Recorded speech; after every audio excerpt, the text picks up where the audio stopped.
चलो आज हम लोग बात करेंगे स्टोमक के बारे में। देखो स्टोमक जो रहता है ये एलिमेंट्री कैनाल का एक बहुत इंपॉर्टेंट पार्ट है। गैस्ट्रो इंटेस्टाइनल ट्रैक्ट जो हम लोग का है, इस गैस्ट्रो इंटेस्टाइनल ट्रैक्ट का एक बहुत इंपॉर्टेंट पार्ट है। तो ये स्टोमक जो होता है ये पूरे एलिमेंट्री कैनाल का सबसे वाइडेस्ट पार्ट है, ठीक है ना। मतलब ये वो पार्ट है एलिमेंट्री कैनाल का जिसका विड्थ और rest part of the alimentary canal के पार्ट के विड्थ से सबसे ज़्यादा होता है। तो हम लोग स्टार्ट करते हैं स्टोमक क्या होता है। तो बेसिकली आज हम लोग देखेंगे क्या चीज़, स्टोमक के जनरल मॉर्फोलॉजी, उसके एनाटॉमी, उसके फंक्शंस के बारे में। क्या स्टोमक का मॉर्फोलॉजी होता है, क्या स्टोमक का एनाटॉमी होता है और क्या स्टोमक का फंक्शंस होता है, इसके बारे में हम लोग जानेंगे। तो स्टार्ट करते हैं हम लोग स्टोमक के बारे में। देखो सबसे पहले हम लोग बोलते हैं कि स्टोमक जो होता है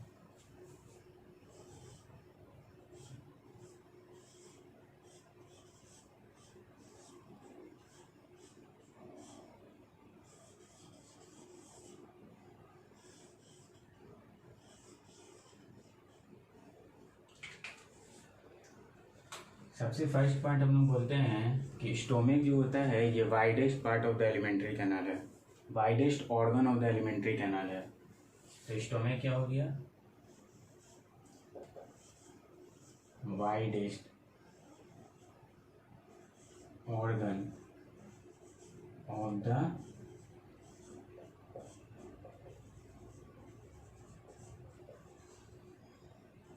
एलिमेंट्री कैनाल। मतलब ये सबसे चौड़ा, सबसे वाइडेस्ट पार्ट है एलिमेंट्री कैनाल का, ठीक है। अब ये सबसे वाइडेस्ट पार्ट एलिमेंट्री कैनाल का बोल रहे हैं तो इसका विड्थ कितना होता है, इसके विड्थ को तो जानना ज़रूरी है। तो इसका स्टोमक का विड्थ जो होता है ये 15 सेंटीमीटर होता है, ठीक है। मतलब कि हम लोग ये तो कह सकते हैं ना कि least part of the alimentary canal का विड्थ जो होगा वो 15 सेंटीमीटर से कम होगा, क्योंकि ये तो वाइडेस्ट पार्ट है। तो इसका विड्थ अगर 15 सेंटीमीटर है तो other part of the alimentary canal जो होगा उसका विड्थ जो होगा वो 15 सेंटीमीटर से कम ही होगा, उससे ज़्यादा तो हो नहीं सकता। अगर इसके लेंथ का बात करते हैं स्टोमक के, तो स्टोमक का लेंथ क्या होता है 30 सेंटीमीटर। तो हम लोग बोल सकते हैं विड्थ जो होता है ना, हम लोग बोल सकते हैं इससे ये दोनों डाटा को देख करके हम लोग ये तो बोल सकते हैं विड्थ जो होता है स्टोमक का वो क्या होता है लेंथ का हाफ होता है। और लेंथ क्या होता है, तो लेंथ क्या होता है डबल होता है विड्थ का, ठीक है ना। तो ये क्या हो गया, स्टोमक वाइडेस्ट ऑर्गन है एलिमेंट्री कैनाल का जिसका विड्थ क्या हो गया 15 सेंटीमीटर, जो लेंथ का आधा होता है, और लेंथ क्या हो गया 13 सेंटीमीटर, जो विड्थ का डबल होता है, ठीक है। अब अगर इस स्टोमक के शेप का हम लोग बात करते हैं तो स्टोमक जो होता है वो हॉलो जे शेप्ड ऑर्गन होता है, ठीक है ना। तो अगर शेप ऑफ द स्टोमक के बारे में हम लोग बात करते हैं,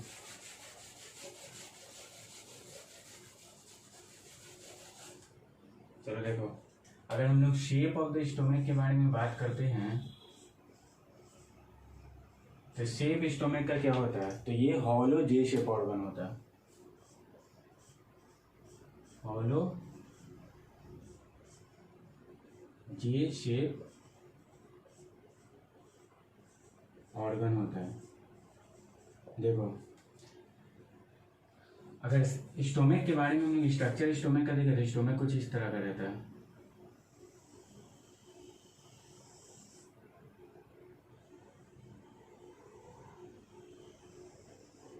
यही स्टोमक है।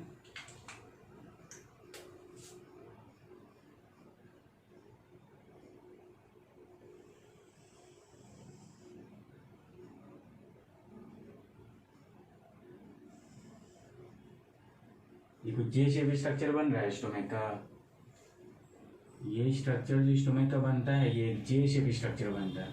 तो इसलिए हम लोग क्या बोलते हैं कि शेप जो स्टोमक का रहता है वो क्या रहता है हॉलो जे शेप की। हॉलो है, ये सॉलिड स्ट्रक्चर नहीं है, इसके बीच में क्या है स्पेस रहता है जिसमें फूड का डाइजेशन होता है। तो ये हॉलो है और जे शेप स्ट्रक्चर है। देखो ये इसका जो कर्वेचर है वो एक जे शेप स्ट्रक्चर का फॉर्मेशन करता है। तो ये क्या होता है स्टोमक का शेप क्या हो गया हॉलो जे शेप स्ट्रक्चर हो गया, ठीक है। तो अभी तक हम लोग दो बात समझ गए कि स्टोमक क्या है, स्टोमक सबसे वाइडेस्ट ऑर्गन है एलिमेंट्री कैनाल का, लेंथ क्या होता है 30 सेंटीमीटर होता है, विड्थ क्या होता है 15 सेंटीमीटर होता है। शेप क्या हो गया, हॉलो जे शेप ऑर्गन हो गया।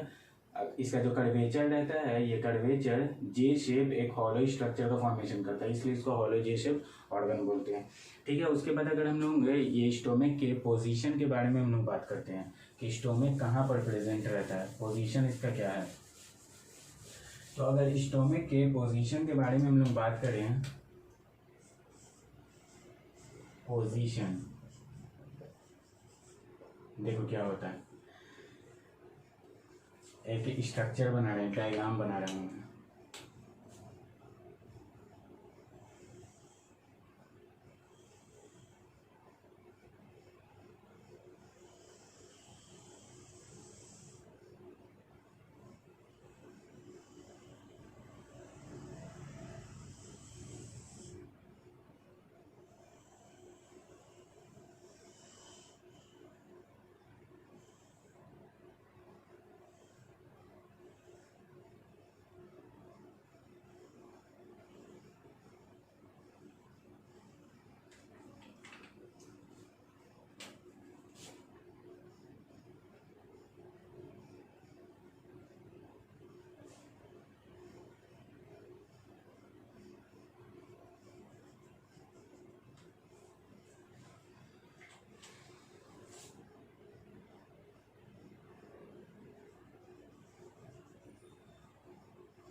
देखो पोजीशन ऑफ द स्टोमक के बारे में हम लोग बात करते हैं। तो देखो स्टोमक कहाँ प्रेजेंट रहता है, तो स्टोमक प्रेजेंट रहता है between the oesophagus and the duodenum. Oesophagus और ड्यूडेनम के बीच में प्रेजेंट रहता है। ठीक है, स्टोमक कहाँ प्रेजेंट है, between the oesophagus and duodenum. चलो इतना समझिए हम लोग कि स्टोमक कहाँ प्रेजेंट है, between the oesophagus and duodenum stomach हम लोग का प्रेजेंट रहता है। अब इसोफेगस एंड ड्यूडेनम के बीच में प्रेजेंट तो है स्टोमक, लेकिन कहाँ, इसोफेगस और स्टोमक के बीच में प्रेजेंट है स्टोमक, लेकिन कहाँ कहाँ प्रेजेंट रहता है, तो ये प्रेजेंट रहता है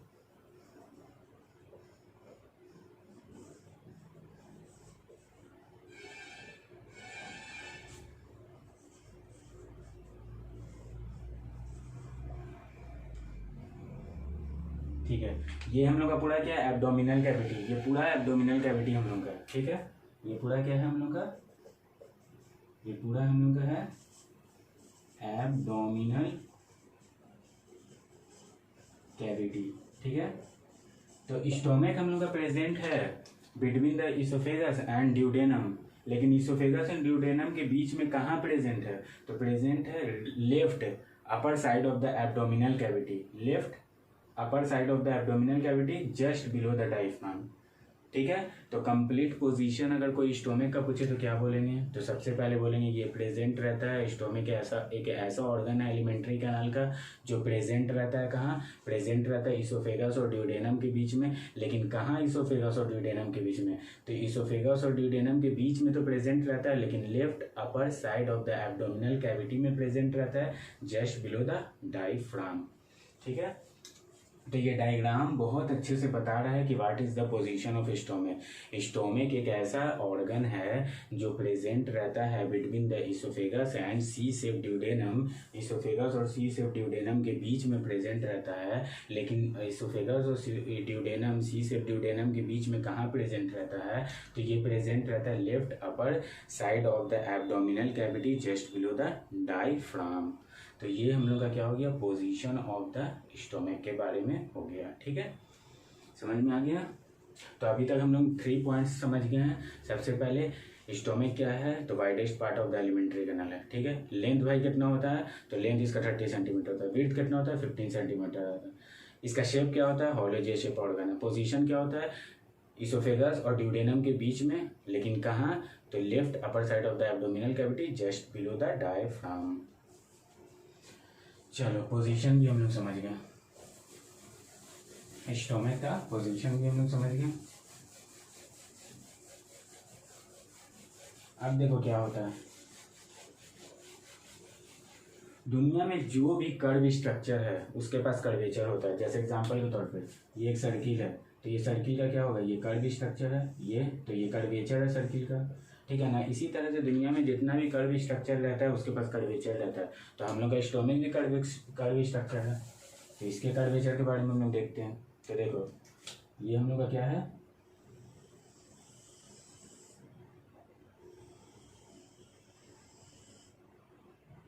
ये हम लोग का स्टोमक है। अब देखो स्टोमक का 2 कर्व स्ट्रक्चर है, एक ये बड़ा वाला कर्व स्ट्रक्चर है, ठीक है ना, ये बड़ा वाला कर्व स्ट्रक्चर है, ठीक है, और एक ये छोटा वाला कर्व स्ट्रक्चर है। तो स्टोमक का ये बड़ा वाला जो कर्व स्ट्रक्चर है इसको हम लोग बोलते हैं ग्रेटर कर्वेचर। इसको क्या बोल दिया हम लोग,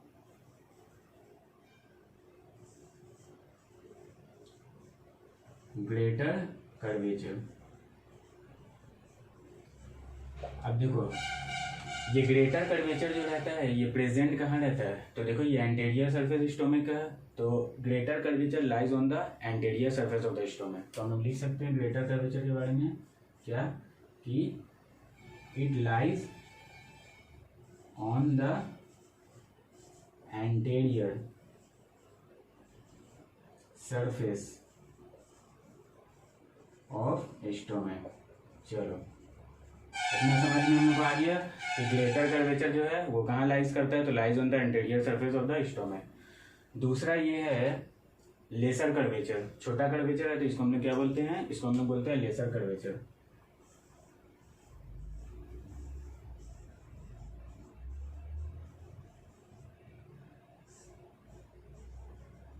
और लेसर कर्वेचर कहाँ लाई करता है, तो lies on the posterior surface of the stomach. ये क्या है, पोस्टीरियर सरफेस, ये एंटीरियर सरफेस स्टोमक का हो गया, ये पोस्टीरियर सरफेस हो गया। तो ये क्या करता है, lies on the posterior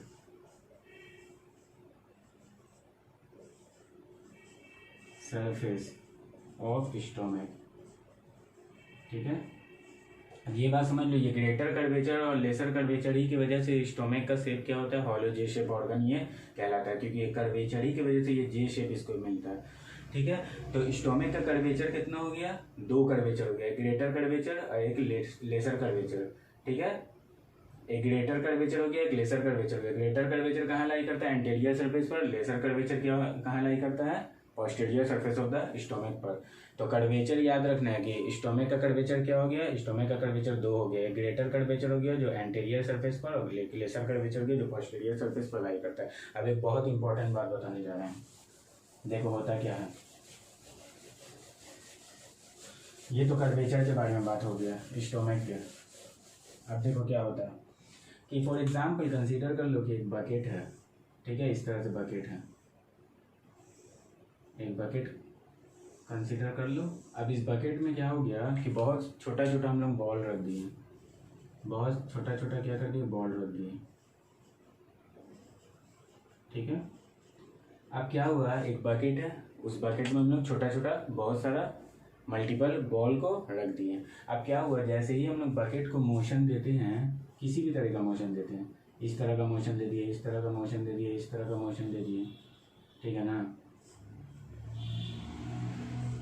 bucket को हम लोग डिफरेंट टाइप्स ऑफ मोशन दिए। जैसे ही हम लोग बकेट को डिफरेंट टाइप्स ऑफ मोशन देते हैं तो इसके अंदर जो प्लेस है रखा हुआ है बॉल, वो क्या होगा, जिगजैग मोशन में मूव करने लगेगा। कोई बॉल इधर चल जाएगा, कोई बॉल इधर चल जाएगा, कोई बॉल इधर चल जाएगा, कोई बॉल इधर चल जाएगा, कोई बॉल इधर चल जाएगा, ठीक है। ऐसा होगा, ऑब्वियस सा बात है, सिंपल सा बात बता रहे कि एक बकेट है, उसमें बहुत सारा बॉल है। अब उस बकेट को अगर डिफरेंट मोशन देते हैं तो उसका बॉल जो अंदर है वो जिगजैग मोशन में चल जाएगा, ठीक है। लेकिन एक दूसरा बकेट हम लोग लेते हैं, इसी के बगल में क्या करते हैं हम लोग, एक दूसरा बकेट लेते हैं, ठीक है। अब क्या करते हैं हम लोग, इस बकेट में भी हम लोग बॉल डालते हैं, large number of ball, multiple ball को हम लोग इस बकेट में भी डालते हैं। लेकिन इस बार हम लोग एक चेंज करेंगे। क्या चेंज करेंगे कि ये सारे बॉल को एक थ्रेड से हम लोग टाइट कर देंगे, सारे बॉल को एक थ्रेड से टाइट कर देंगे, ठीक है।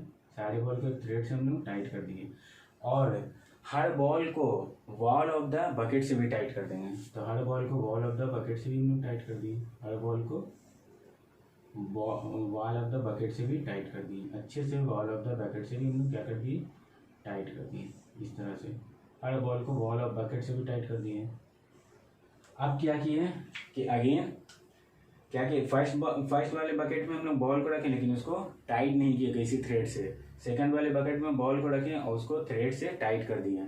और कैसे टाइट किए कि सारे बॉल को एक दूसरे से भी थ्रेड से टाइट कर दिए और सारे बॉल को वॉल ऑफ द बकेट से भी, दोनों side of the wall of the bucket से भी टाइट कर दिए। अब ऐसा करने के बाद अगर इस बकेट में हम लोग डिफरेंट टाइप्स ऑफ मोशन देते हैं, ठीक है ना, डिफरेंट टाइप्स ऑफ मोशन देते हैं तो क्या होगा,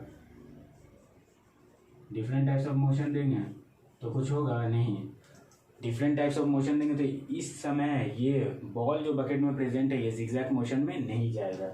मतलब यहाँ तो जिगजैग मोशन में जाएगा लेकिन यहाँ जिगजैग मोशन में नहीं जाएगा।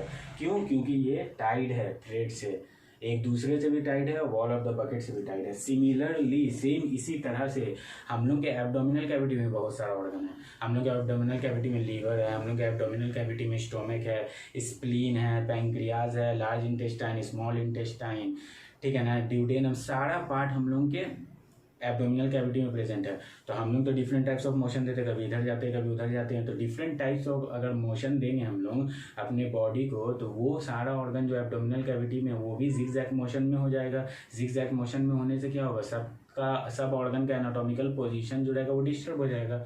तो इस चीज़ को इनकाउंटर करने के लिए नेचर ने हम लोग के बॉडी के अंदर भी एक थ्रेड दिया जिसको फोल्ड्स ऑफ पेरिटोनियम कहते हैं। फोल्ड्स ऑफ पेरिटोनियम सारे ऑर्गन को एक दूसरे से बांध देता है और इस सारे ऑर्गन को wall of the abdominal cavity से भी बांध देता है। इसी तरह का एक फोल्ड ऑफ पेरिटोनियम स्टोमक को भी टाइट करता है। उसी फोल्ड ऑफ स्टोमक पेरिटोनियम के बारे में अब हम जानेंगे।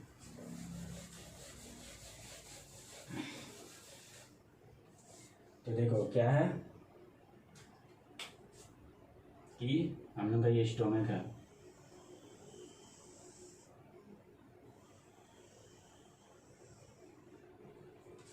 ठीक है। अब ये हम लोग का कंसीडर कर लो कि ये पोस्टीरियर वॉल है स्टोमक का, ये एब्डोमिनल कैविटी का, ये हम लोग का स्टोमक हो गया, ये posterior wall of the abdominal cavity है। ये क्या हो गया तुम्हारा,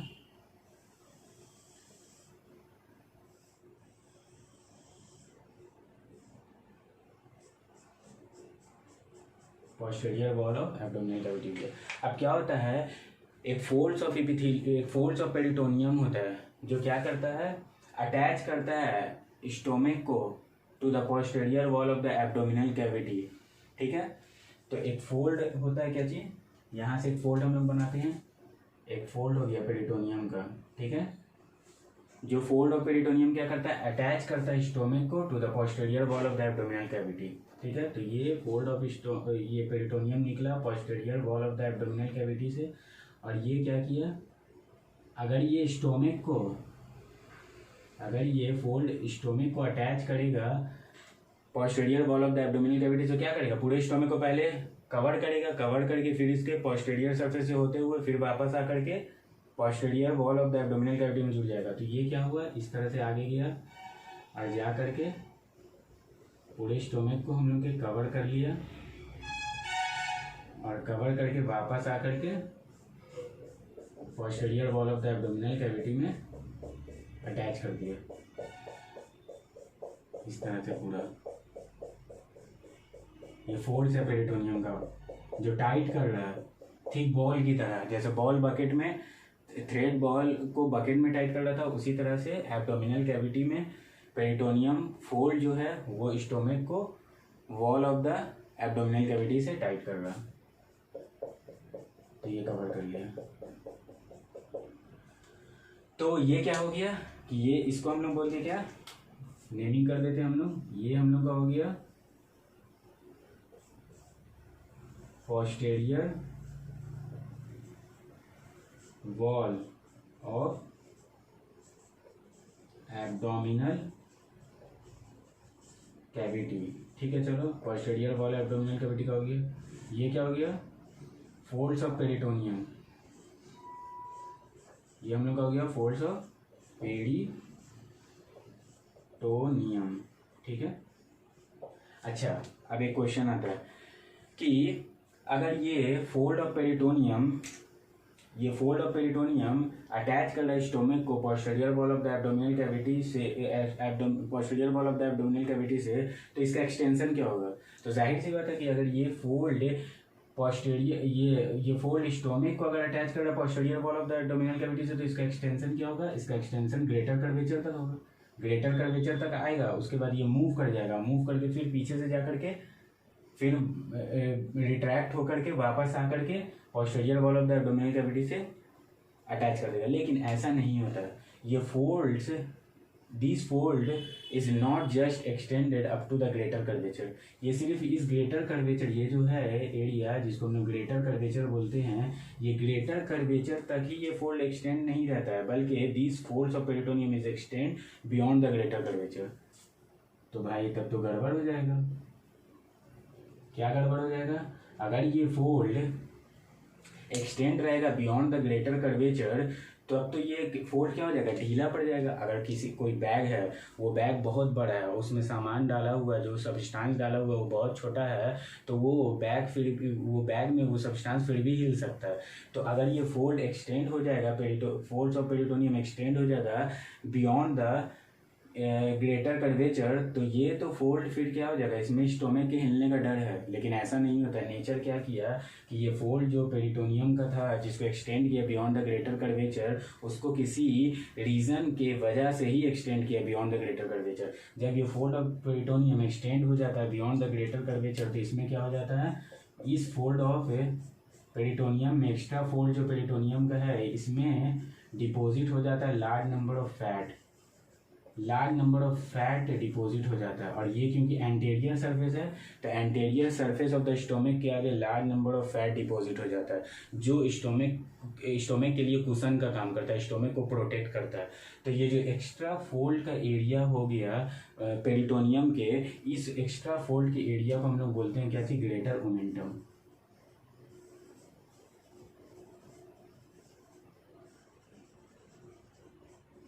तो हम लोग बोल सकते हैं ना, ग्रेटर ओमेंटम वो एरिया जिसमें फैट डिपोजिशन रहता है, और वो फैट डिपोजिशन स्टोमक के पूरे स्टोमक के लिए कुशन की तरह काम करता है, प्रोटेक्ट करता है स्टोमक का। चलो इस बात को एक बार फिर रिकैपिचुलेट करते हैं।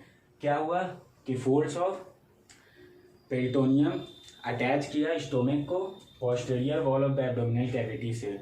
अब वो फोल्ड्स ऑफ पेरिटोनियम सिर्फ this fold of peritoneum is not just extended up to the greater curvature, it is extended beyond the greater curvature। अब beyond the greater curvature extend हुआ, तो एक्स्ट्रा एक्सटेंशन में क्या हुआ, फैट का deposition हो गया।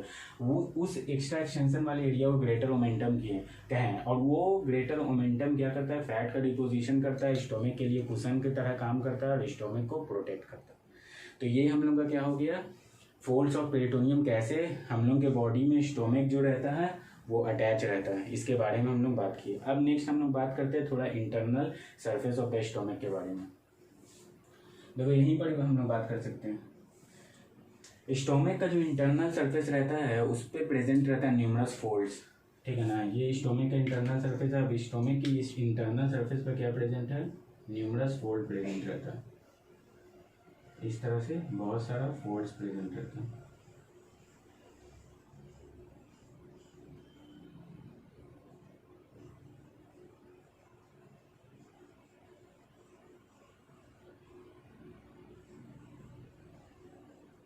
ठीक है ना, internal surface of the stomach पर क्या रहता है, न्यूमरस फोल्ड्स प्रेजेंट रहता है। इसको हम लोग बोलते हैं गैस्ट्रिक रूगी। इसको हम लोग क्या बोलते हैं, इसको हम लोग बोलते हैं गैस्ट्रिक रूगी।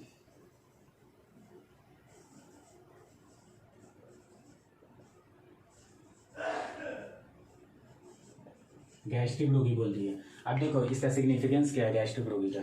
ये बहुत न्यूमरस फोल्ड्स प्रेजेंट रहता है internal surface of the stomach पर, इसको गैस्ट्रिक रोगी बोलते हैं। अब देखो क्या हुआ, इसका सिग्निफिकेंस क्या हुआ। हम लोग डेली एक बाउल राइस खाते हैं, वो हम लोग को स्टोमक में जाता है, स्टोर होता है, डाइजेस्ट हो जाता है, ड्यूडेनम में चल जाता है। लेकिन किसी दिन हम लोग पार्टी में गए, फ्री का खाना था, एक बाउल राइस नहीं खाए हम लोग, 3 बाउल राइस खा लिए। तो अब हम लोग का क्या हुआ कि डेली जो एक बाउल राइस करने का, एक बाउल राइस को एकोमोडेट करने का स्टोमक का कैपेसिटी था वो एक्सीड कर गया। अब उसमें 3 बाउल राइस जाना है, तो 3 बाउल राइस जाने के लिए क्या करेगा, स्टोमक का जो ये फोल्डिंग स्ट्रक्चर ये अनफोल्ड हो जाएगा। ये जो फोल्डिंग स्ट्रक्चर इस तरह का है, ये जो इस तरह का फोल्डिंग स्ट्रक्चर इसका है, ये खुल जाएगा। जैसे ही ये अनफोल्ड हो जाएगा तो सरफेस एरिया स्टोमक का इंक्रीज हो जाएगा, और लार्ज अमाउंट जो 3 बॉल्स ऑफ राइस है उसको स्टोमक क्या कर लेगा, एकोमोडेट कर लेगा। तो इसका क्लिनिकल सिग्निफिकेंस क्या है कि when the large amount of food inter into the stomach, the folding structure become unfold and accommodate the large amount of food with in the stomach. Simple सा बात है, ठीक है। तो ये इंटरनल सरफेस पर स्टोमक का प्रेजेंट रहता है क्या, गैस्ट्रिक रोगी। चलो इतना भी हम लोग समझ गए। अब थोड़ा सा हिस्टोलॉजी, जो एलिमेंट्री कैनाल का, other part of the alimentary canal का और स्टोमक का जो हिस्टोलॉजी होता है वो थोड़ा डिफरेंट होता है, ठीक है ना। Other part of the alimentary canal में थोड़ा सा मस्क्यूलरीज लेयर में कुछ डिफरेंस होता है, और थोड़ा सा स्टोमक में कुछ डिफरेंस होता है, वो हम लोग देखेंगे।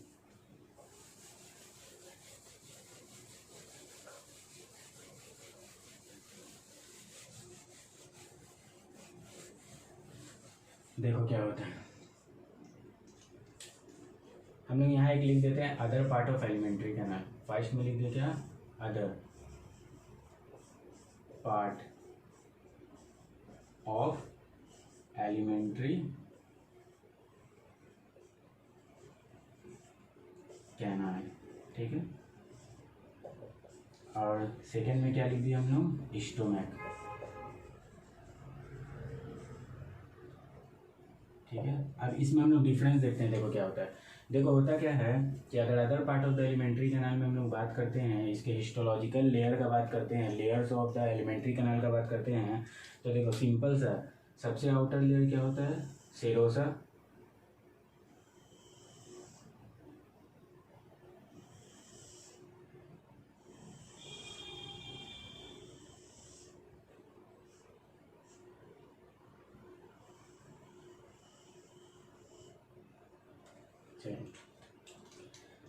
अगर other part of the alimentary canal का बात करें तो सबसे आउटर लेयर क्या हो गया, ये सबसे बाहरी वाला लेयर जो हो गया, बाहर वाला लेयर हो गया, वो क्या हो गया, एक्सटर्नल लेयर, इसको बोल देते हैं हम लोग सेरोसा। चलो ये हम लोग का सेरोसा हो गया।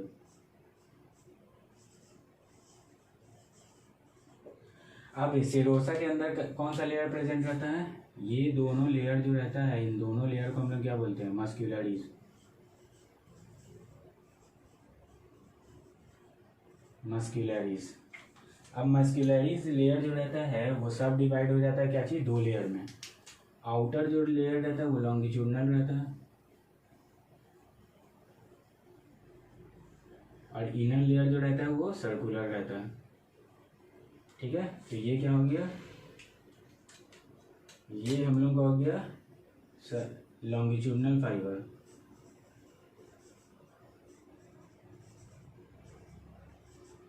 फाइबर हो जाता है। देखो ये सर्कुलर लग रहा है, लेकिन हम लोग जब ट्रांसवर्स सेक्शन लेते हैं इसका, तो इसका क्या करते हैं हम लोग, ये लॉन्गिट्यूडनल दिखता है, जो हम लोग का लॉन्गिट्यूडनल फाइबर जो रहता है वो सर्कुलर दिखता है जब हम लोग क्रॉस सेक्शन इसका लेते हैं। तो ये क्या हो गया, आउटर वाला लेयर क्या हो गया, लॉन्गिट्यूडनल फाइबर, और इनर वाला लेयर क्या हो गया, ये हो गया सर्कुलर फाइबर। समझ में आ गया इतना। इसके बाद इसके अंदर क्या प्रेजेंट रहता है, इसको हटा देते हैं। ये आउटर लॉन्गिट्यूडनल हो गया, इनर सर्कुलर हो गया, और इन बिटवीन क्या हो गया, ये कौन सा लेयर हो गया, ये हो गया सब म्यूकोसा, और सब म्यूकोसा के बाद क्या हो गया, म्यूकोसा। तो सिंपल है, ये हो गया क्या, सब म्यूकोसा।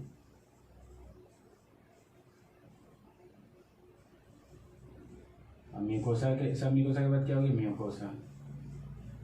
चलो ये हो गया तुम्हारा क्या, other part of the alimentary canal, इतना समझ में आ गया। Other part of the alimentary canal में हिस्टोलॉजी की अगर हम लोग बात करते हैं तो क्या होता है, other part of the alimentary canal में हिस्टोलॉजी में बात करते हैं तो सबसे आउटर लेयर सेरोसा हो गया, मस्कुलरिस लेयर हो गया, फिर सब म्यूकोसा देन म्यूकोसा। लेकिन अगर स्टोमिक में आ जाते हैं तो थोड़ा डिफरेंस आ जाता है। क्या डिफरेंस आ जाता है, देखो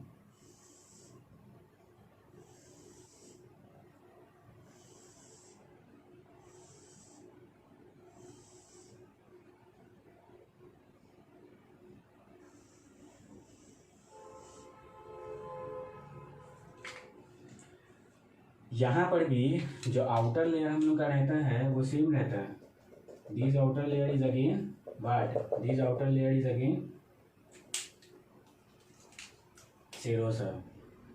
ये आउटर लेयर फिर यहाँ पर सेरोसा ही है, ठीक है ना। ये आउटर लेयर जो है अगेन यहाँ पर क्या है, सेरोसा है, ठीक है ना। यहाँ पर मस्कुलरिस लेयर, ये लेयर जो है इसको क्या कहते हैं, मस्कुलरिस लेयर। लेकिन मस्कुलरिस लेयर में थोड़ा डिफरेंस आ जाता है। क्या डिफरेंस आ जाता है कि यहाँ पर आउटर लेयर जो रहता है वो लॉन्गिट्यूडनल फाइबर का रहता है, सही है। आउटर लेयर तुम्हारा लॉन्गिट्यूडनल फाइबर का है, चलो ठीक है। मिडिल लेयर यहाँ पर क्या हो जाता है, 3 मस्कुलरिस लेयर डेवलप हो जाता है। यहाँ 2 मस्कुलरिस लेयर, यहाँ 3 मस्कुलरिस लेयर डेवलप हो जाता है। आउटर तो लॉन्गिट्यूडनल हो जाता है, मिडिल क्या हो जाता है, सर्कुलर हो जाता है, ठीक है। और इनर क्या हो जाता है, एक और मस्कुलरिस लेयर डेवलप हो जाता है जिसको ऑब्लिक लेयर बोलते हैं, ठीक है। ये ऑब्लिक लेयर इस तरह से डेवलप हो गया। तो आउटर क्या हो गया, आउटर तो यहाँ अगेन क्या हो गया, लॉन्गिट्यूडनल, ठीक है। आउटर क्या हो गया, अगेन लॉन्गिट्यूडनल, लॉन्गिट्यूडनल को एल से लिख रहे हैं। मिडिल क्या हो गया, मिडिल हो गया सर्कुलर, ठीक है। और इनर लेयर क्या हो गया, इनर लेयर हम लोग का हो गया ऑब्लिक लेयर, ऑब्लिक फाइबर का बना हुआ है, ठीक है। ऑब्लिक फाइबर का बना हुआ है। उसके बाद क्या हो गया, इसके बाद क्या आ गया तुम्हारा, इसके बाद अगेन क्या आ गया तुम्हारा, सब म्यूकोसा। और सब म्यूकोसा के बाद क्या आ गया, फिर म्यूकोसा आ गया।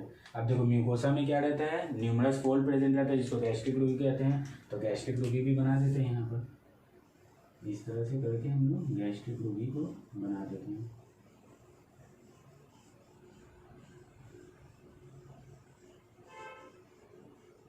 ठीक है, ये क्या हो गया तुम्हारा, ये हो गया म्यूकोसा। चलो, तो अब क्वेश्चन आता है कि जो एक्स्ट्रा लेयर मस्कुलरिस लेयर में आया उसका क्या बेनिफिट है। तो ये एक्स्ट्रा लेयर आने से ये इसका मस्कुलरिस लेयर जो रहता है, स्टोमिक का मस्कुलरिस लेयर रहता है, ये प्रोवाइड करता है better Corning movement and better mixing of food with the gastric juice.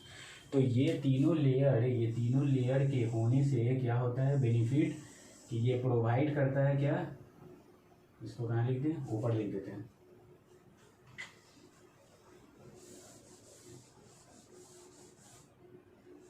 ये क्या करता है, प्रोवाइड करता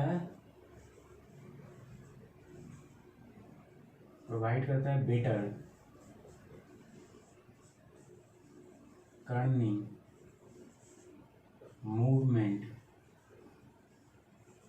and mixing of food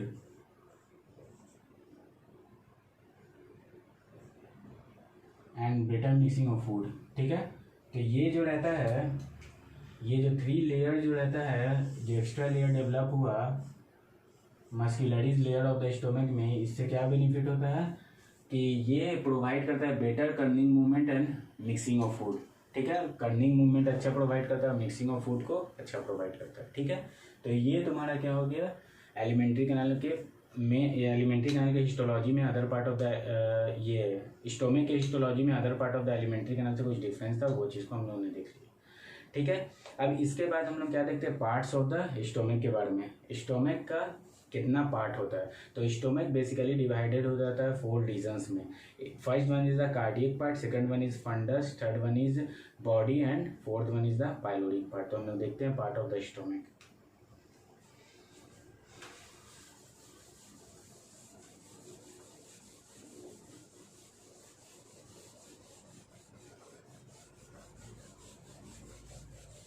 I hope सब चीज़ समझ में आ रहा होगा। चलो, तो स्टोमिक का पार्ट का हम लोग बात कर रहे हैं कि स्टोमक कितना पार्ट में डिवाइड हो जाता है। देखो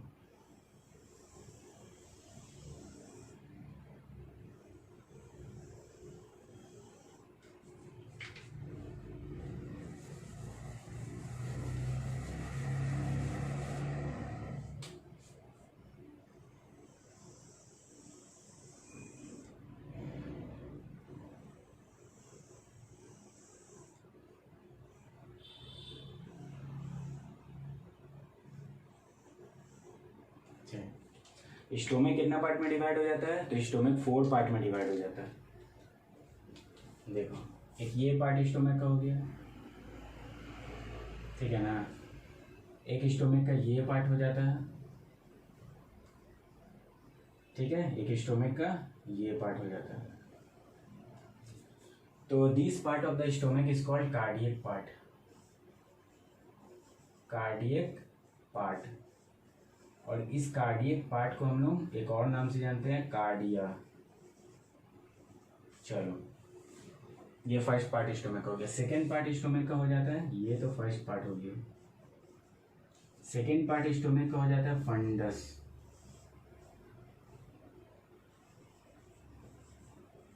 चलो सेकेंड पार्ट भी हम लोग देख लिए, फंडस। थर्ड पार्ट जो होता है ये होता है बॉडी, ये हो गया body. And the fourth part is the pyloric part.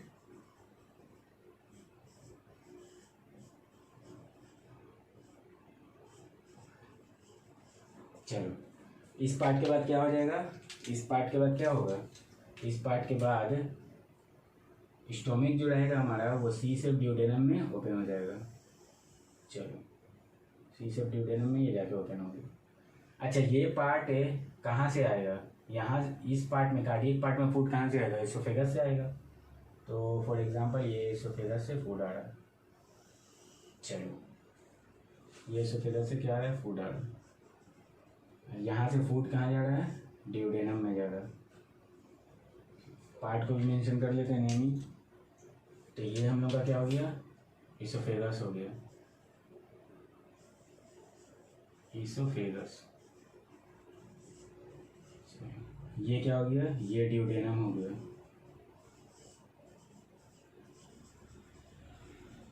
चलो ये भी समझ गए हम लोग। अब क्या होता है कि कार्डियक पार्ट को अगर कोई बोले कि कार्डियक पार्ट कौन सा पार्ट है स्टोमक का, तो कार्डियक पार्ट वो पार्ट स्टोमक का है जो रिसीव करता है फूड को फ्रॉम ओसोफेगस, ठीक है ना। तो cardiac part is that part of stomach which receive the food from oesophagus, ठीक है। अब जब फूड इंटर करता है, फॉर एग्जांपल कि ये ग्रीन कलर का हम लोग फूड दिखा रहे हैं, तो ये फूड जब इंटर करता है कहाँ, स्टोमक में, तो इसके एंट्री को गार्ड करता है एक स्फिंक्टर जिसको हम लोग बोलते हैं कार्डियक स्फिंक्टर। तो यहाँ पर क्या रहता है कि जैसे ही फूड इंटर करता है यहाँ इस इसोफेगस से स्टोमक में, तो इसके एंट्री को गार्ड करता है एक स्फिंक्टर, यहाँ पर प्रेजेंट रहता है एक स्फिंक्टर, ठीक है ना, ठीक है। इस स्फिंक्टर को क्या कहते हैं हम लोग, इस स्फिंक्टर को हम लोग बोलते हैं कार्डियक स्फिंक्टर, ठीक है ना।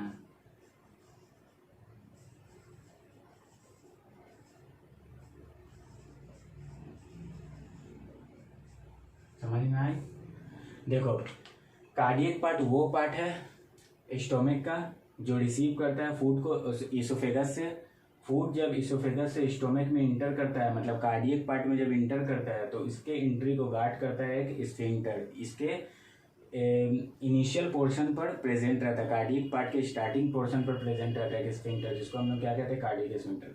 अब यहाँ पर बार बार एक वर्ड आ रहा है कार्डियक, कार्डियक, क्यों इसको कार्डियक पार्ट कहते हैं, कार्डियक पार्ट को कार्डियक पार्ट क्यों कहते हैं, because it is near to the heart, क्योंकि ये हार्ट के नियर रहता है। हार्ट हम लोग का कहाँ प्रेजेंट रहता है, बिटवीन द 2 लंग्स, लेकिन स्लाइटली टिल्टेड कहाँ रहता है, टुवर्ड्स द लेफ्ट लंग, ठीक है ना, लेफ्ट लंग की तरफ टिल्टेड रहता है, इसीलिए लेफ्ट लंग में कार्डियक नॉच का फॉर्मेशन करता है। तो लेफ्ट लंग की तरफ टिल्टेड और left upper side of the abdominal cavity में स्टोमक भी प्रेजेंट है। तो स्टोमक के क्लोज, ये कार्डियक पार्ट के क्लोज ये हार्ट प्रेजेंट रहता है, that's why it is called cardiac part, ठीक है। तो कार्डियक पार्ट के बारे में हम लोग 3 थिंग्स को जाने हैं, 3 चीज़ हम लोग कार्डियक पार्ट के बारे में जाने। सबसे पहला कार्डियक पार्ट क्या है, कार्डियक पार्ट वो पार्ट है स्टोमक का जो रिसीव करता है फूड को इसोफेगस से। इसमें जब फूड इंटर करता है तो एंट्री ऑफ द फूड को गार्ड करता है कार्डियक स्फिंक्टर, ठीक है ना। इसको कार्डियक पार्ट इसलिए कहते हैं क्योंकि ये close to the near to the कहाँ क्या रहता है, नियर टू द हार्ट रहता है। सेकेंड पार्ट क्या रहता है, फंडस पार्ट। अब देखो ये कार्डियक रीजन है और ये फंडस रीजन। तो कार्डियक फंडस रीजन हम लोग बोल सकते हैं कि वो रीजन है जो superior to the cardiac region present रहता है। तो ये क्या प्रेजेंट रहता है, ये रीजन जो है फंडस जो है वो रीजन है जो प्रेजेंट रहता है क्या, सुपीरियर, जो प्रेजेंट रहता है superior to cardiac part. Cardiac part वो पार्ट है स्टोमक का जो superior to the cardiac part रहता है। अब फंडस में रहता क्या है, फंडस में कुछ नहीं रहता है, फंडस में सिर्फ एयर एंड गैसेस रहता है। तो फंडस में रहता क्या है, तो फंडस में दो चीज़ रहता है, एक तो एयर रहता है एंड प्लस गैसेस रहता है, ठीक है। चलो ये भी समझ गए।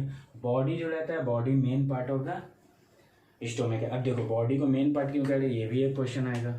तो देखो होता क्या है कि स्टोमक दो टाइप का रहता है। अगर हम लोग हायर स्टडी करते हैं तो हम लोग को पता चलता है स्टोमक दो टाइप का रहता है, ठीक है। एक रहता है ट्रू स्टोमक का, एक रहता है फॉल्स स्टोमक। अब ये क्या चीज़ है, ट्रू स्टोमक क्या होता है, फॉल्स स्टोमक क्या होता है। तो ट्रू स्टोमक वो स्टोमक है जिसमें गैस्ट्रिक ग्लैंड प्रेजेंट रहता है एंड फॉल्स स्टोमक वो स्टोमक है जिसमें गैस्ट्रिक ग्लैंड एब्सेंट रहता है। तो बॉडी जो है, बॉडी पार्ट स्टोमक का वो पार्ट स्टोमक का है जिसमें एक्चुअल में गैस्ट्रिक ग्लैंड अपना सारा सिक्रेशन को पोर करता है, मतलब गैस्ट्रिक ग्लैंड अपने कंप्लीट सिक्रेशन को पोर करता है। लेकिन ये सारे पार्ट में जो हम लोग का कार्डियक पार्ट है, हम लोग का पाइलोरिक पार्ट है, इसमें गैस्ट्रिक ग्लैंड सिक्रेशन तो करता है लेकिन उस सिक्रेशन में सारा content of the gastric juice नहीं रहता है। मतलब किसी में म्यूकस ज़्यादा रहेगा, ठीक है ना, किसी में अदर सब्सटेंस ज़्यादा रहेगा, लेकिन जो बॉडी से निकलता है गैस्ट्रिक जूस उसमें कंप्लीट सिक्रेशन प्रेजेंट रहता है गैस्ट्रिक जूस का। पहला बात ये हो गया। दूसरा, ट्रू स्टोमक का मतलब हो गया कि वो प्रोवाइड करता है स्ट्रॉन्ग कर्निंग मूवमेंट। अब कार्डियक पार्ट में अगर स्ट्रॉन्ग कर्निंग मूवमेंट होगा तो फूड क्या होगा, वापस ओसोफेगस में चल जाएगा, ठीक है ना। पाइलोरिक पार्ट में स्ट्रॉन्ग कर्निंग मूवमेंट होगा तो यहाँ पर फूड आकर के थोड़ा न्यूट्रलाइज होता है। अगर यहाँ स्ट्रॉन्ग कर्निंग मूवमेंट होगा तो हाईली एसिडिक फूड ड्यूडेनम में इंटर कर देगा, ड्यूडेनम को डैमेज कर सकता है। तो क्या होता है, बॉडी ही एक ऐसा पार्ट है जहाँ पर गैस्ट्रिक जूस का भी कंप्लीट सिक्रेशन होता है और गैस्ट्रिक जूस अपने कंप्लीट कंटेंट के साथ सीक्रेट होता है, और यहाँ पे बॉडी जो रहता है ये स्ट्रॉन्ग कर्निंग मूवमेंट भी प्रोवाइड करता है। दैट्स वाई बॉडी को हम लोग मेन पार्ट कहते हैं, ठीक है। दूसरा क्या रहता है, यहाँ पे भी हम लोग लिख सकते हैं कार्डियक पार्ट में क्या, क्लोज टू द हार्ट रहता है, ये क्लोज टू हार्ट रहता है, ठीक है। चलो पाइलोरिक पार्ट जो रहता है, अब देखो ये पाइलोरिक पार्ट है तो इस रीजन को हम लोग बोल सकते हैं पाइलोरिक रीजन। तो पाइलोरिक रीजन जो रहता है वो डिवाइड हो जाता है, या हम लोग बोल सकते हैं पाइलोरिक पार्ट दो पार्ट में डिवाइड हो जाता है। एक को बोलते हैं हम लोग क्या, एक को बोलते हैं पाइलोरिक एंट्रम,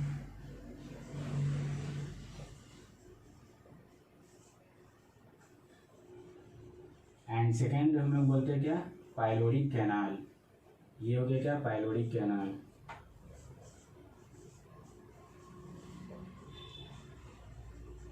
चलो तो पाइलोरिक पार्ट दो पार्ट में डिवाइड हो गया, pyloric antrum and pyloric canal. और पाइलोरिक कैनाल फाइनली ओपन कहाँ हो जाता है, सी सेप ड्यूडेनम में, ठीक है। अब फूड जब पाइलोरिक कैनाल से सी सेप ड्यूडेनम में जाता है, इसको डिलीट कर देते हैं हम लोग, यहाँ पे लिख देते हैं, ये पीसी पाइलोरिक कैनाल है। अब फूड जब फॉर एग्जांपल ये ग्रीन कलर का फूड था, अब ये ग्रीन कलर का फूड, ये ग्रीन कलर का यहाँ पर फूड था, अब ग्रीन कलर का फूड तो हाईली एसिडिक हो गया, तो इसके चारों तरफ क्या कर देते हैं हम लोग, एक रेड लाइन ड्रॉ कर देते हैं, तो ये हाईली एसिडिक फूड बन गया। अब जब ग्रीन कलर का फूड, ये फूड जब इंटर करता है ड्यूडेनम में, तो इसके भी एंट्री को पाइलोरिक कैनाल से जब फूड ड्यूडेनम में इंटर करता है तो इसके भी एंट्री को गार्ड करता है स्फिंक्टर, जिसको हम लोग बोलते हैं पाइलोरिक स्फिंक्टर। तो यहाँ पर भी एक स्फिंक्टर प्रेजेंट रहता है, ठीक है, यहाँ पर भी एक स्फिंक्टर प्रेजेंट रहता है जिसको हम लोग क्या बोलते हैं, जिसको हम लोग बोलते हैं पाइलोरिक स्फिंक्टर। तो ये क्या हो गया, पाइल, ये हो गया तुम्हारा पाइलोरिक स्फिंक्टर।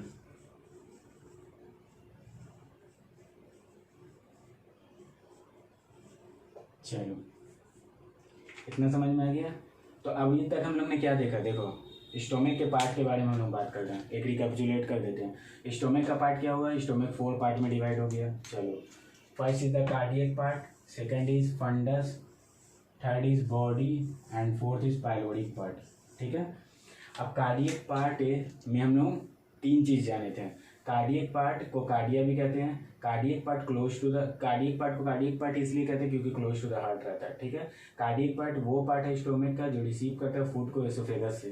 ठीक है, जब फूड इंटर करता है एसोफेगस से तो इसको, इस एंट्री ऑफ द फूड को गार्ड करता है कि स्फिंक्टर, जिसको कार्डियक स्फिंक्टर बोलते हैं। ठीक है, अब उसके बाद क्या होता है कि सेकंड पार्ट में आ जाते हैं फंडस। फंडस वो पार्ट है स्टोमक का जो superior to the cardiac part रहता है। ठीक है, और ये बेसिकली फील रहता है एयर एंड गैसेस से।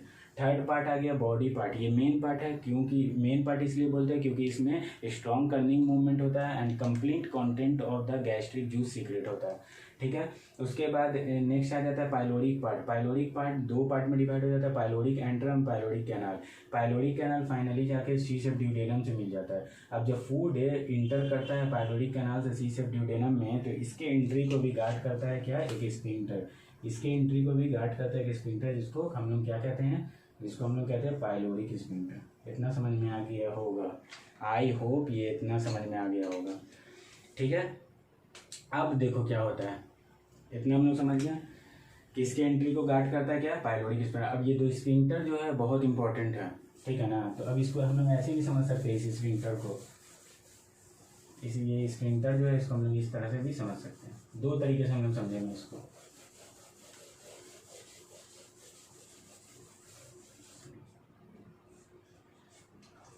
हम लोग यहाँ पे बना लिए क्या, इसोफेगस। चलो, इसोफेगस बना लिए। उसके बाद क्या हो गया, स्टोमक।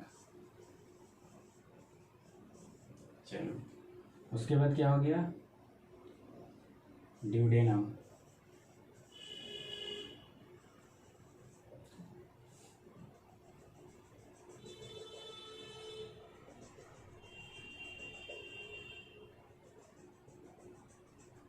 चलो, अब क्या होगा कि स्टोमक से ड्यूडेनम में फूड इंटर करेगा।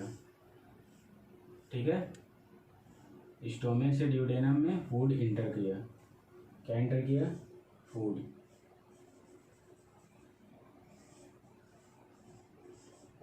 ठीक है, अब सॉरी, ओसोफेगस से स्टोमक में क्या किया, फूड इंटर किया, तो ओसोफेगस से स्टोमक में फूड इंटर किया। ठीक है, दूसरा क्या होगा कि स्टोमक से ड्यूडेनम में फूड इंटर करेगा। स्टोमक से ड्यूडेनम में क्या होगा, फूड इंटर करेगा। सीक्वेंस यही होता है कि पहले जो फूड हमारा है वो इसोफेगस से स्टोमक में इंटर करेगा, फिर स्टोमक से ड्यूडेनम में इंटर करेगा। अब जब फूड इसोफेगस से स्टोमक में इंटर करेगा तो इसके एंट्री को क्या करेगा, गार्ड करेगा एक स्फिंक्टर। इसके एंट्री को क्या करेगा, गार्ड करेगा एक स्फिंक्टर, गार्ड करेगा एक स्फिंक्टर। उस स्फिंक्टर को क्या कहते हैं, कार्डियक स्फिंक्टर। उस स्फिंक्टर को क्या कहते हैं हम लोग, कार्डियक, कार्डियक स्फिंक्टर। अच्छा, कार्डियक स्फिंक्टर का एक और नाम होता है गैस्ट्रो इसोफेजियल स्फिंक्टर। ठीक है, मतलब जब इसोफेगस से स्टोमक में फूड जाएगा तो उस एंट्री ऑफ द फूड को गार्ड करेगा एक स्फिंक्टर, जिसको कार्डियक स्फिंक्टर बोलते हैं, गैस्ट्रो इसोफेजियल स्फिंक्टर बोलते हैं। ठीक है, अब जब फूड इंटर करेगा स्टोमक से ड्यूडेनम में तो इसको भी तो गार्ड करेगा एक स्फिंक्टर, इसको भी गार्ड करेगा एक स्फिंक्टर। ठीक है ना, इसको भी गार्ड करेगा क्या, एक स्फिंक्टर। इसको भी क्या करेगा,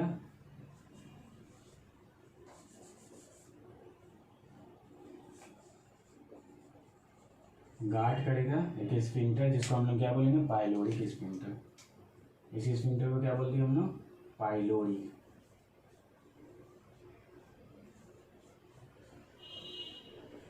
समझ में आ गया। देखो सिंपल सा बात है, ये 2 स्फिंक्टर याद करना जरूरी है, इस पर क्वेश्चन आता है कि ओसोफेगस से स्टोमक में जब फूड इंटर करता है तो इसके एंट्री को, फूड की एंट्री को गार्ड करता है कि स्फिंक्टर, जिसको कार्डियक स्फिंक्टर, गैस्ट्रोएसोफेजियल स्फिंक्टर बोलते हैं। फूड जब स्टोमक से ड्यूडेनम में एंटर किया तो इसको भी गार्ड करेगा स्फिंक्टर, जिसको पाइलोडिक स्फिंक्टर बोलते हैं। ठीक है, तो यहाँ तक हम लोग का क्या हुआ, structure of the parts of the stomach खत्म हो गया। अब लास्ट टॉपिक आज के सेशन का बचा है, जिसको हम लोग बोलते हैं फंक्शन ऑफ स्टोमक। तो हम लोग देखते हैं स्टोमक का क्या फंक्शन होता है।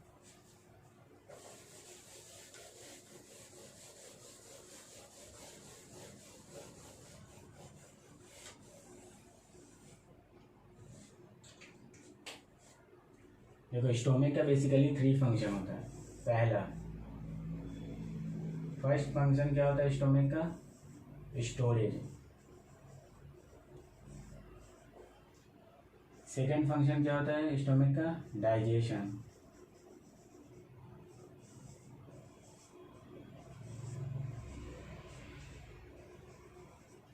एंड थर्ड फंक्शन स्टोमक का क्या होता है, थर्ड फंक्शन होता है एब्जॉर्प्शन।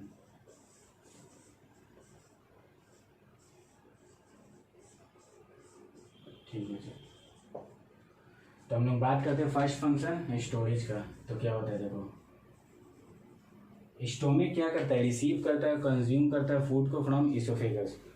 तो स्टोमक हम लोग का क्या करता है, हम लोग बोल सकते हैं कि ये कंज्यूम करता है और रिसीव करता है फूड को फ्रॉम इसोफेगस। ठीक है, स्टोमक क्या किया हम लोग का, कंज्यूम किया और रिसीव किया फूड को स्टोमक, ये इसोफेगस से, इतना हम लोग तो समझते हैं। आफ्टर रिसीविंग क्या करता है, इंक्रीमेंटली रिलीज करता है इनटू द ड्यूडेनम। एक बार स्टोमक का फूड ड्यूडेनम में नहीं जाता है, थोड़ा थोड़ा थोड़ा थोड़ा इंक्रीजिंग ऑर्डर में करके जाता है। ठीक है, तो ऐसा नहीं है कि एक बार फूड स्टोमक से निकला और सारा फूड ड्यूडेनम में चल गया, नहीं, ये इंक्रीमेंटली रिलीज होता है। क्या रिलीज होता है, इंक्रीमेंटली रिलीज होता है इनटू ड्यूडेनम। अब इंक्रीमेंटली रिलीज होगा ड्यूडेनम में, तो एक टाइम तो लगेगा, थोड़ा थोड़ा करके रिलीज हो रहा है, तो कंप्लीट रिलीज होने में कितना टाइम लगेगा, तो हम लोग बोलते हैं इट टेक्स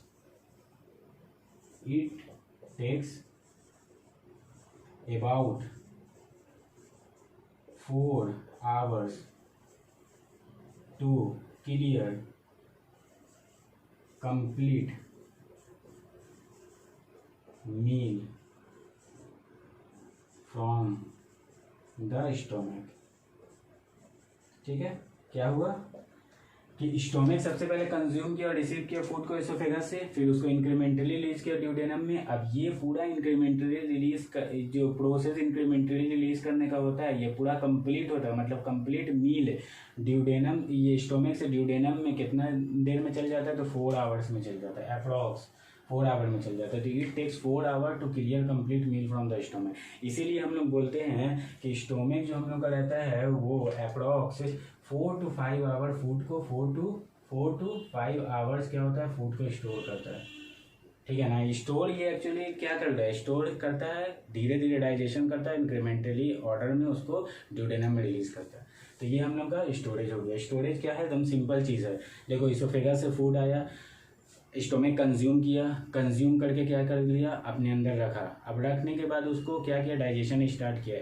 डाइजेशन जैसे जैसे स्टार्ट किया, इंक्रीमेंटली उसको रिलीज करता गया ड्यूडेनम में। ड्यूडेनम में जो इंक्रीमेंटल ऑर्डर में गया, ये पूरा इंक्रीमेंटल ऑर्डर में रिलीज करने का प्रोसेस कंप्लीट होता है 4 hour में, अप्रॉक्स 4 hour में। इसलिए हम लोग बोलते हैं स्टोमक जो रहता है 4 to 5 hour फूड को स्टोर करता है। ये पहला बात हो गया, मतलब पहला फंक्शन हो गया स्टोरेज। अब हम लोग सेकेंड फंक्शन का बात करते हैं, जो डाइजेशन है। देखो डाइजेशन स्टोमक में 2 टाइप का होता है, बहुत इंपॉर्टेंट है, बहुत बहुत बहुत इंपॉर्टेंट। ठीक है ना, ये बहुत इंपॉर्टेंट है। डाइजेशन स्टोमक में 2 टाइप का होता है। एक होता है क्या, मैकेनिकल डाइजेशन, मैकेनिकल डाइजेशन, चलो, and second one is chemical digestion.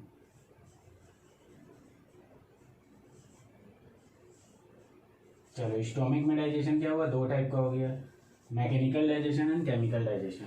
चलो अब मैकेनिकल डाइजेशन में क्या होता है कि मैकेनिकल डाइजेशन में कर्निंग मूवमेंट होता है,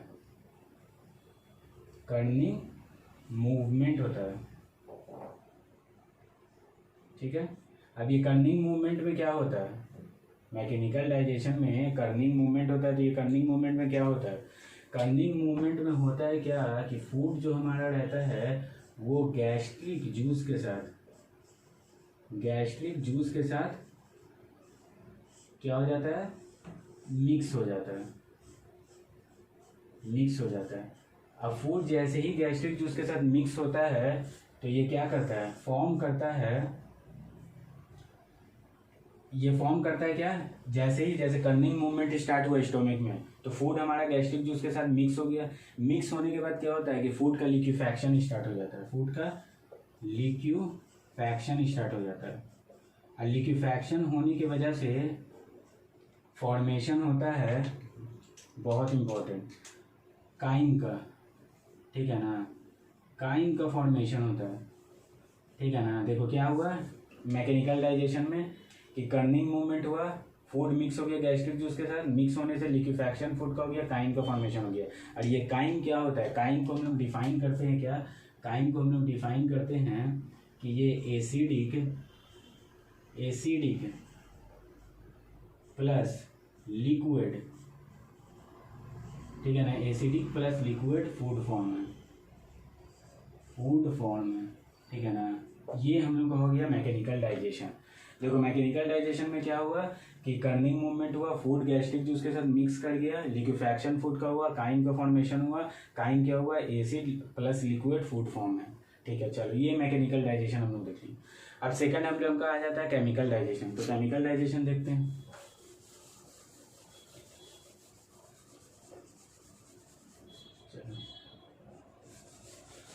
हम लोग क्या करते हैं, अब हम लोग देखते हैं second one chemical digestion.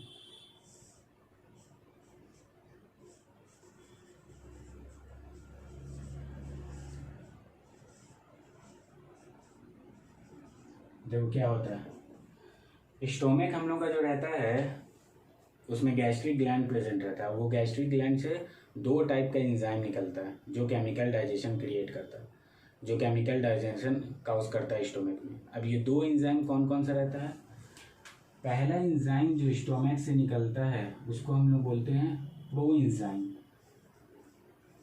Pro enzyme, ठीक है। दूसरा एंजाइम जो निकलता है उसको हम लोग बोलते हैं एक्टिव एंजाइम,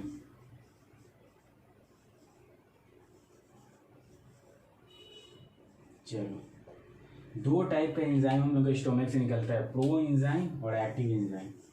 प्रो एंजाइम जो निकलता है वो मेन एंजाइम रहता है, ठीक है, और एक्टिव एंजाइम जो रहता है ये लेस अमाउंट में निकलता है, ठीक है। चलो अब प्रो एंजाइम में दो एंजाइम निकलता है, एक तो निकलता है पेप्सिनोजेन,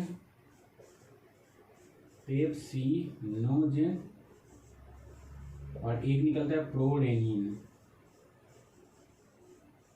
चलो ये भी समझ में आ गया, ये मेन एंजाइम है। और प्रो एंजाइम का मतलब ही होता है कि जो एंजाइम इनएक्टिव फॉर्म में निकले, निकलने के बाद एक्टिव हो, और एक्टिव एंजाइम का तो मतलब ही है कि ये निकला है, ये एक्टिव है।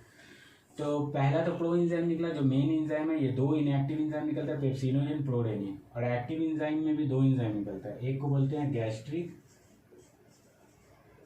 एमाइलेज, ठीक है, और एक होता है गैस्ट्रिक लाइपेज। चलो अब देखो गैस्ट्रिक अमाइलेज जो रहता है, क्योंकि स्टोमक का मीडियम कैसा है, स्टोमक का मीडियम हाईली एसिडिक है, ठीक है ना। पीएच स्टोमक के गैस्ट्रिक जूस का 1.5 से 2.5 तक होता है, तो हाईली एसिडिक है। तो गैस्ट्रिक अमाइलेज क्या होता है कि इस हाईली एसिडिक मीडियम पर इनइफेक्टिव हो जाता है, ठीक है। तो गैस्ट्रिक लाइपेज फंक्शन ही नहीं करेगा, ठीक है, इसका निकलना ना निकलना बराबर है। सॉरी गैस्ट्रिक अमाइलेज, तो गैस्ट्रिक अमाइलेज क्या होता है कि हाईली एसिडिक मीडियम पर क्या होता है, ये इनइफेक्टिव हो जाता है। तो गैस्ट्रिक अमाइलेज वर्क नहीं करता, तो गैस्ट्रिक अमाइलेज का निकलना ना निकलना बराबर है। गैस्ट्रिक लाइपेज का बात करते हैं, तो ये स्मॉल अमाउंट में, स्मॉल अमाउंट में ये फैट के डाइजेशन में कंट्रीब्यूट करता है। देखो फैट का डाइजेशन के लिए सबसे इंपॉर्टेंट चीज़ है बाइल का निकलना। Bile large globules of fat को स्मॉल ग्लोब्यूल्स ऑफ फैट में, small droplet of the fat में पहले तोड़ता है, तभी उस पर फैट डाइजेस्टिंग एंजाइम एक्ट करेगा। लेकिन बहुत बार क्या होता है कि होता क्या है कि ये जो ट्राइग्लिसराइड्स रहता है हम लोग का, ये ट्राइग्लिसराइड इस तरह का, तो ट्राइग्लिसराइड कभी भी अकेले नहीं रहता है। ये ट्राइग्लिसराइड एक बहुत सारा ट्राइग्लिसराइड मिल करके एक वेजाइकल्स के फॉर्म में रहता है। एक वेजाइकल एक बड़ा स्ट्रक्चर, बड़ा मॉलिक्यूल्स बना लेता है ट्राइग्लिसराइड मिलकर, उसी के फॉर्म में ये प्रेजेंट बॉडी में रहता है। तो गैस्ट्रिक लाइपेज कभी भी इस वेजाइकल्स पर एक्ट नहीं करेगा। होता क्या है कि बहुत बार ट्राइग्लिसराइड का एक सिंगल स्ट्रक्चर जो हम लोग के स्टोमक में पहुंच जाता है। फूड लिए, अब उस फूड में एक ट्राइग्लिसराइड एलोन प्रेजेंट था, तो वो क्या होता है कि इस तरह का ट्राइग्लिसराइड जब प्रेजेंट पहुंचता है हम लोग के स्टोमक में, तो इस पर गैस्ट्रिक लाइपेज ये एक्ट करता है। ठीक है ना, ये इसको क्या बोलते हैं, आइसोलेट ट्राइग्लिसराइड, आइसोलेटेड ट्राइग्लिसराइड, मतलब वेजाइकल नहीं बनाया हुआ है। ठीक है ना, ये वेजाइकल्स नहीं बनाया हुआ, अलग अलग ट्राइग्लिसराइड का स्ट्रक्चर है, एक 2-3 पहुंच गया, इस पर एक्ट करता है ये गैस्ट्रिक लाइपेज और इसको कन्वर्ट कर देता है क्या, मीडियम और नहीं तो शॉर्ट, मीडियम और शॉर्ट, क्या मीडियम और short, chain of triglyceride, medium and short chain of fatty acid, medium and short chain of क्या होता है, फैटी एसिड में कन्वर्ट कर देता है। देखो सिंपल सा है। केमिकल डाइजेशन में क्या हुआ कि स्टोमक में 2 टाइप का एंजाइम रिलीज हुआ, एक तो प्रो एंजाइम और एक हो गया एक्टिव एंजाइम। प्रो एंजाइम ऐसा एंजाइम है जो इनएक्टिव फॉर्म में रिलीज हुआ, बाद में वो एक्टिव हो गया। इसमें 2 आता है, पेप्सिनोजन, प्रोडेनिन। एक्टिव एंजाइम और प्रो एंजाइम जो रहता है मेन एंजाइम रहता है। एक्टिव एंजाइम लेस अमाउंट में रिलीज होता है, ये एक्टिव ऑलरेडी रहता है, इसको एक्टिव होने की जरूरत नहीं है। अब इसमें 2 आता है, gastric amylase, gastric lipase. Gastric amylase क्योंकि हाईली एसिडिक मीडियम स्टोमक का रहता है तो ये इनफेक्टिव रहता है। गैस्ट्रिक लाइपेज क्या रहता है, कभी कभी क्या होता है कि स्टोमक में एक आइसोलेटेड ट्राइग्लिसराइड आ जाता है, मतलब बहुत सारा ट्राइग्लिसराइड वेजाइकल्स के फॉर्म में नहीं, आइसोलेटेड ट्राइग्लिसराइड है, पहुंचा है, इस पर ये गैस्ट्रिक लाइपेज एक्ट करता है, इसको मीडियम और short chain of the fatty acid में तोड़ देता है। बस इतना ही काम है ये एक्टिव एंजाइम का। मेन काम क्या हो जाता है, प्रो एंजाइम का। जो प्रो एंजाइम के एक्शन को अब हम लोग देखेंगे। पहले हम लोग पेप्सिनोजन देखते हैं, फिर प्रोडेनिन देखते हैं। ठीक है, चलो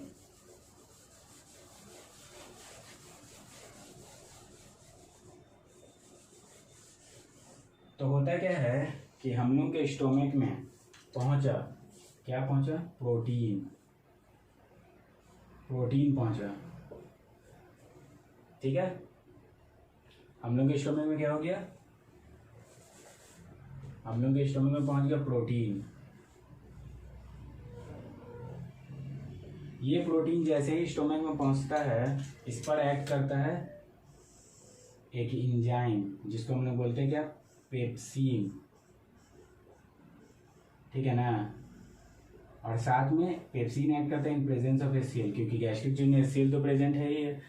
तो प्रोटीन पर एक्ट किया pepsin in presence of HCl और इसको कन्वर्ट कर देता है क्या चीज में, इसको कन्वर्ट कर देता है तुम्हारा पेप्टोन्स में, पेप्टोन्स में कन्वर्ट कर दिया। चलो, प्रोटीन पर पेप्सिन ऐड किया, HCl के प्रेजेंस में पेप्टोन्स में कन्वर्ट कर दिया। लेकिन ये पेप्सिन कहाँ से आएगा, तो हम लोग अभी बात किए थे कि 2 इनएक्टिव एंजाइम जिसको प्रो एंजाइम बोलते हैं वो रिलीज होता है। क्या था, पेप्सिनोजन। यही पेप्सिनोजन क्या होता है, पेप्सिनोजन कन्वर्ट हो जाता है पेप्सिन में। लेकिन कैसे कन्वर्ट हो जाता है, इसको कन्वर्ट कर देता है HCl। ठीक है ना, तो HCl के प्रेजेंस में क्या होता है, पेप्सिनोजन पेप्सिन में कन्वर्ट हो जाता है और ये पेप्सिन प्रोटीन को पेप्टोन्स में कन्वर्ट कर देता है। ठीक है, ये तो पहला हो गया। दूसरा क्या हो जाता है, एक और इनएक्टिव एंजाइम निकला था जिसको हम लोग बोलते हैं प्रोडेनिन। तो अब क्या होता है कि देखो, मिल्क में जो प्रोटीन प्रेजेंट रहता है ना, उसको हम लोग बोलते हैं काइजीन।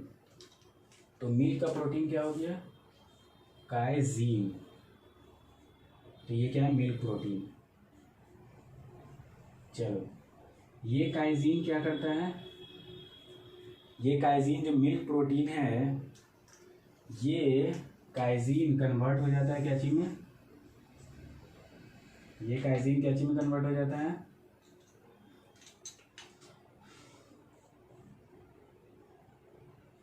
पारा काइजिन में, चलो काइजिन पारा काइजिन में कन्वर्ट हो गया। अब ये कैसे कन्वर्ट हो गया, तो in presence of rennin, rennin के प्रेजेंस में कन्वर्ट हो जाता है, और साथ में HCl भी यहाँ रहता है। तो HCl और रेनिन के प्रेजेंस में मिल्क प्रोटीन काइजिन पारा काइजिन में कन्वर्ट हो जाता है। अब अगेन क्वेश्चन आया कि रेनिन आया कहाँ से, तो देखो इनएक्टिव इंजाइम एक रहता है जिसको प्रो इंजाइम बोलते हैं, जिसको हम लोग क्या बोलते हैं, प्रोरेनिन। ये प्रोरेनिन ही जो रहता है, ये प्रोरेनिन ही जो रहता है, ये क्या होता है, HCl के प्रेजेंस में रेनिन में कन्वर्ट हो जाता है। चलो प्रोरेनिन HCl के प्रेजेंस में रेनिन में कन्वर्ट हो गया। रेनिन क्या किया, काइजिन को पारा काइजिन में कन्वर्ट कर दिया HCl के प्रेजेंस में। अब क्या होता है कि पारा काइजिन जो रहता है तुम्हारा, पारा काइजिन जो रहता है, ये पारा काइजिन कन्वर्ट हो जाता है कैल्शियम पारा काइजिनेट में, कैल्शियम पारा काइजिनेट में कन्वर्ट हो गया इन प्रेजेंस ऑफ कैल्शियम, ठीक है ना। तो ये क्या हो गया, कैल्शियम के प्रेजेंस में जो काइजिन पारा काइजिन था वो कैल्शियम पारा काइजिनेट में कन्वर्ट हो गया। अब कैल्शियम पारा काइजिनेट कुछ और नहीं कर्ड होता है, कैल्शियम पारा काइजिनेट कुछ और नहीं कर्ड होता है। ये कर्ड फिर अगेन क्या हो जाता है कि तुम्हारा स्टोमिक में जो हम लोग के प्रेजेंट है पेप्सिन, ये पेप्सिन और HCl के प्रेजेंस में ये कन्वर्ट हो जाता है अगेन पेप्टोन्स में, पेप्टोन्स में कन्वर्ट हो गया। चलो ये हो गया प्रोरेनिन का एक्शन। तो प्रोरेनिन HCl के प्रेजेंस में रेनिन में कन्वर्ट हो गया। काइजिन मिल्क प्रोटीन था, उसको पहले पारा काइजिन में कन्वर्ट कर दिया, फिर पारा काइजिन कैल्शियम के प्रेजेंस में कैल्शियम पारा काइजिनेट में कन्वर्ट हो गया, जो कर्ड होता है, जो पेप्सिन और HCl के प्रेजेंस में पेप्टोन्स में कन्वर्ट हो जाता है। This is all about the chemical digestion. समझ में आ गया केमिकल डाइजेशन क्या होगा। दो तरह का एंजाइम निकला था, प्रो एंजाइम जो इनएक्टिव एंजाइम था और एक एक्टिव एंजाइम था। प्रो एंजाइम मेन था जिसमें प्रोरेनिन एंड पेप्सिनोजेन निकला, और एक्टिव एंजाइम जो था वो लेस अमाउंट में निकलता है, जिसमें क्या होता है गैस्ट्रिक अमाइलेज जो एसिडिक पीएच की वजह से इनइफेक्टिव हो जाता है, गैस्ट्रिक लाइपेज जो ट्राइग्लिसराइड आइसोलेटेड ट्राइग्लिसराइड को मीडियम और शॉर्ट फैटी एसिड के चेन में तोड़ता है। चलो ये हो गया हम लोग का दूसरा फंक्शन डाइजेशन। अब लास्ट फंक्शन हम लोग देखते हैं एब्सॉर्प्शन।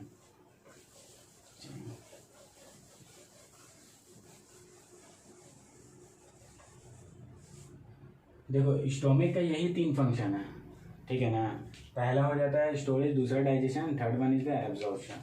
तो एब्जॉर्प्शन में हम लोग देखते हैं तो क्या होता है कि स्टोमिक हम लोग का जो रहता है वो बहुत सारे सब्सटेंस का एब्जॉर्प्शन करता है, जैसे कि वाटर, चलो जैसे कि इलेक्ट्रोलाइट,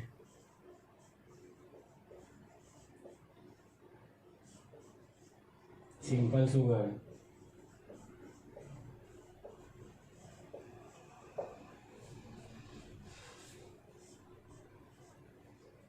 फैट सॉल्युबल सब्सटेंस,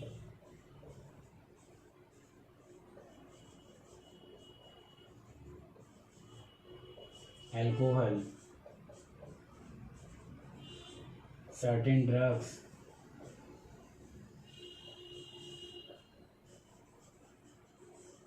चलो एक्सेट्रा।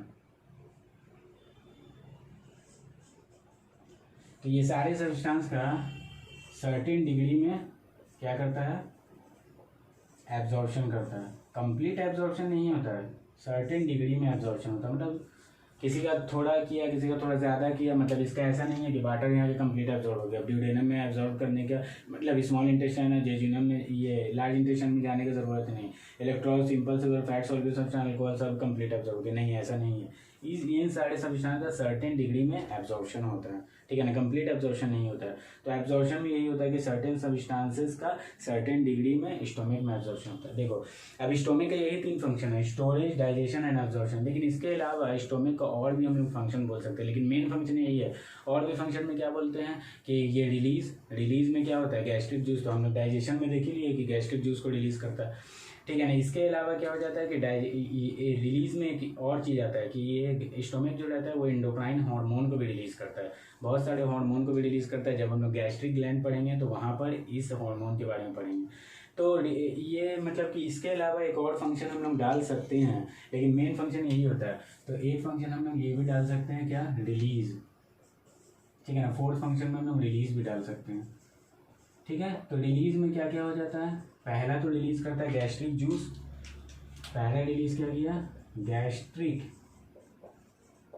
जूस, और दूसरा रिलीज क्या किया, सर्टेन हार्मोन, ठीक है ना। ये क्या हो जाता है, एक और फंक्शन स्टोमक का हो जाता है। तो यहाँ पर क्या हो गया, स्टोमक हम लोग का एंड हो गया। तो स्टोमक में सबसे पहले हम लोग ने क्या देखा था कि स्टोमक का स्ट्रक्चर के बारे में देखा, उसके पोजीशन के बारे में देखा, उसके शेप के बारे में देखा, उसके पार्ट के बारे में देखा, और सबसे लास्ट में हम लोग ने फंक्शंस ऑफ द स्टोमक के बारे में देखा। आई होप सब चीज़ समझ में आया होगा। चलो हम लोग अब नेक्स्ट सेशन में मिलते हैं।